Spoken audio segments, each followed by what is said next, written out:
이런 것들이 필요한 자리가 상대적으로 더 많기 때문에 사실 이걸 이제 대학 생활에 길러놓는다는 건 굉장한 메리트죠. 와, 이 아이템 좋다라고 생각했던 게 투자자한테 갔을 때는 계속 까이는 경우가 있고요. 사업을 되게 잘하시는 분들이 있으시잖아요. 근데 이제 본인의 사업에 대해서 다른 사람에게 잘 알리는 건 또 다른 영역이거든요. 말을 잘하고 전달하는 부분.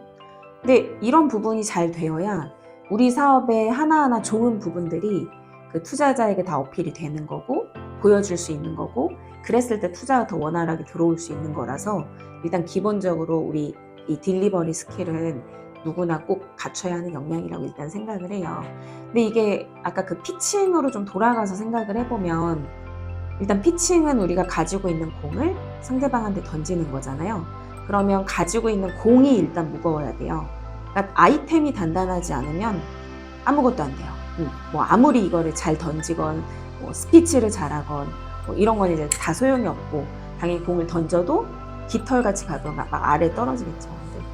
이런 부분들 때문에 일단은 사업을 운영을 잘하는 게 제일 1순위가 될 것이고 이 잘 운영한 사업을 그러면 이제 잘 던져줘야 된다는 거죠. 그러니까 피칭은 결국 이걸 얼마나 투자자의 귀까지 잘 들릴 수 있게 잘 던져주느냐인 것 같아요. 그래서 저는 플루언시는 중요하지 않다고 봐요. 유창함이 중요한 게 아니라 얼마나 내가 말을 딜리버리 잘 전달했느냐 이게 되게 중요한 피칭의 포인트라고 봅니다.